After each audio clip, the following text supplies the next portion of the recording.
سبيل الدموع سبيل مريح.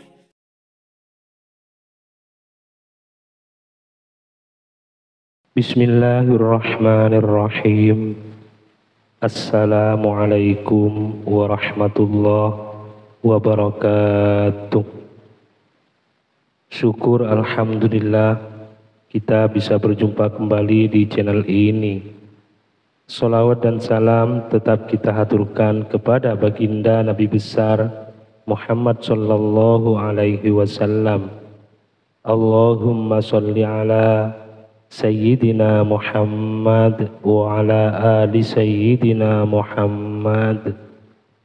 Dengan harapan dan doa-doa saya, semoga Anda yang menonton video ini diberikan kesehatan, diberikan umur yang barokah, dilimpahkan rezekinya, dan diampuni segala dosa-dosanya.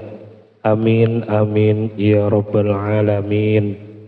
Para sahabat beriman yang dirahmati Allah, Al-Fatihah merupakan ummul kitab atau surah yang mengawali semua isi Al-Quran. Al-Fatihah juga merupakan bagian penting dalam ibadah seperti sholat. Kalau kita tahu dan paham dialog antara Allah dan orang yang membaca Al-Fatihah, tentu akan membuat orang semakin tinggi kadar keimanannya dan rasa tawakal akan muncul. Oleh karena itu, tidak sedikit ulama mengijazahkan surah Al-Fatihah ini, karena selain mampu meningkatkan keyakinan, surah ini juga bisa jadi wasilah dikabulkannya doa seseorang. Para sahabat beriman rahimakumullah, ijazah surah Al-Fatihah awal mula berasal dari Syekh Abdul Qadir Al-Jailani dan mengalir ke ulama, kiai, dan terakhir ke masyarakat luas. Yang perlu diperhatikan dalam mengamalkan surah ini agar doa dan harapan cepat terkabul adalah memahami isi dialog dalam surah tersebut. Dalam sebuah hadis qudsi, Allah subhanahu wa ta'ala berfirman, "Aku membagi sholat menjadi dua bagian, untuk aku dan untuk hambaku." Artinya 3 ayat di atas, yakni iyyaka na'budu wa iyyaka nasta'in, adalah hak Allah, dan 3 ayat ke bawahnya adalah urusan hambanya. Ketika kita mengucapkan Alhamdulillahi Rabbil Alamin, Allah menjawab, "Hambaku telah memujiku." Ketika kita mengucapkan Ar-Rahmanir Rahim, Allah menjawab, "Hambaku telah mengagungkanku." Ketika kita mengucapkan Maliki Yaumiddin, Allah menjawab, "Hambaku memujaku." Ketika kita mengucapkan Iyyaka na'budu wa iyyaka nasta'in, Allah menjawab, "Inilah perjanjian antara aku dan hambaku." Para sahabat beriman yang dirahmati Allah, nah disinilah kunci permohonan kita, karena pada titik ayat ini Allah subhanahu wa ta'ala memberi kita kesempatan untuk meminta, dan Allah akan menjawab atau mengabulkannya doa-doa kita.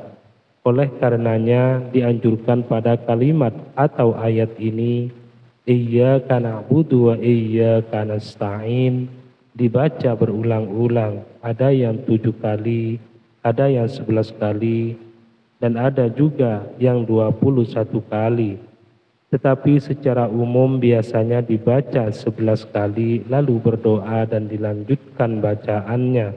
Ketika kita mengucapkan Shiratal ladzina an'amta alaihim ghairil maghdubi alaihim waladdallin, Allah menjawab, perjanjian antara aku dan hambaku akan kupenuhi yang ia minta. Dan pokok penting yang perlu diperhatikan agar niat dan harapan sukses membaca surah Al-Fatihah ini dari awal dengan cara perlahan, seolah-olah akan kita mendengar jawaban Allah subhanahu wa ta'ala. Dari masing-masing ayat yang dibaca mulai awal sampai akhir tidak cukup hanya mengambil bagian pokok saja. Pada kalimat iyyaka nasta'in dan diisi doa dan selesai, melainkan mulai dari awal surah harus diresapi. Sedangkan untuk mengamalkan surah ini waktu yang mustajab menurut para ulama pada waktu tengah malam saat sepi dan sunyi atau setelah sholat tahajud. Para sahabat beriman yang dirahmati Allah, semoga dengan membaca dan berdoa menggunakan surah ini, harapan dan permohonan kita diijabah langsung oleh Allah Subhanahu wa Ta'ala. Dan semoga video ini menjadi wasilah terkabulnya segala doa-doa Anda. Amin, amin, Allahumma amin. Demikian video kali ini, semoga dapat bermanfaat untuk kita semua. Akhiran, Assalamualaikum warahmatullahi wabarakatuh.